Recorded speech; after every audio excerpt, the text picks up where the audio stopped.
Hey PanFM, welcome back, and today I'm going to be taking you through attended versus unattended sessions, my experiences with them as an engineer, and what you can expect if you're looking at hiring someone who works in a remote location versus hiring someone who works locally. And just before I start this video, I'm just going to put a little bit of my personal twist on. My preference are attended sessions. Why? Well, you'll learn a little bit more about that in the video, but I just love the vibe of having musicians, producers, other engineers here in the studio as the work's happening. Some of the things that end up happening in a session wouldn't have happened without their presence, and sometimes there are magical moments which really allow you to appreciate your job on a really high level, and you feel really lucky to be in that position.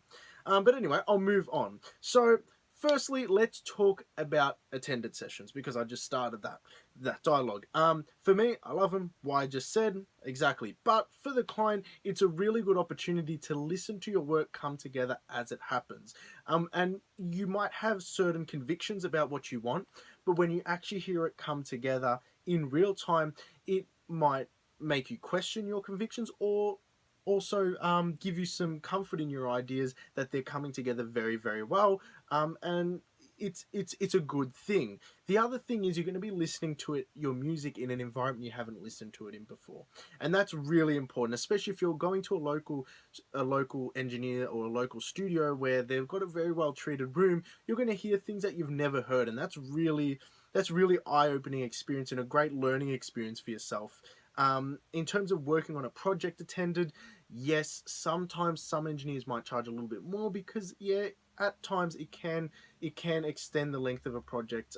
Instead of maybe being 3 hours to mix, it might be 4 hours, or vice versa, because you're not going to be a ghost in the room that just sits at the back. You're going to really want to engage in it, and the engineer is really going to want to engage you in the process in order to get the best out of the project.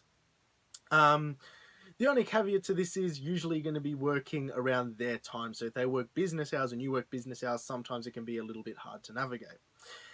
The other thing is we're going to talk about unattended sessions. So unattended sessions, they can happen locally with the local engineer, or they can happen with engineers in another state or another country. And this is something I encounter very, very often because I work with people all over Australia and all over the world. But it's something I've learned, and I'm going to speak from my experience first. It's something I've learned to accommodate very efficiently, very effectively, so they don't feel like they're missing out on anything that people who are attending sessions are. Now, the one thing that I've learned as an engineer is super important to unattended sessions is a super high level of communication and articulation prior to a session being locked in or started.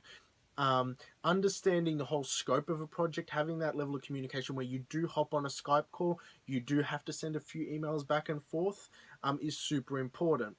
Something I've done and I've put in place as an engineer in order to help navigate unattended sessions, I'll only mix a project halfway, get it to where I think is sounding really close to the final product, send it back so they can have a listen, and I'll still have changes to make.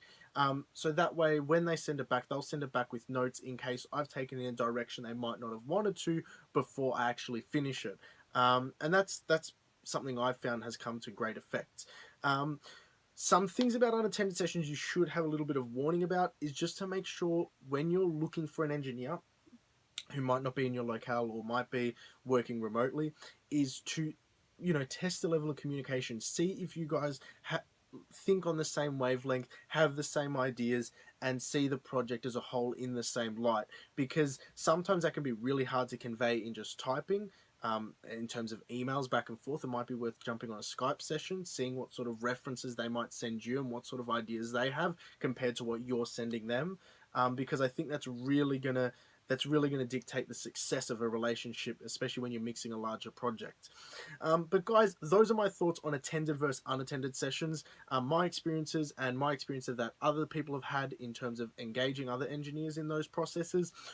I hope you've enjoyed this video. If you have, like, share, and subscribe. And until next time, take care.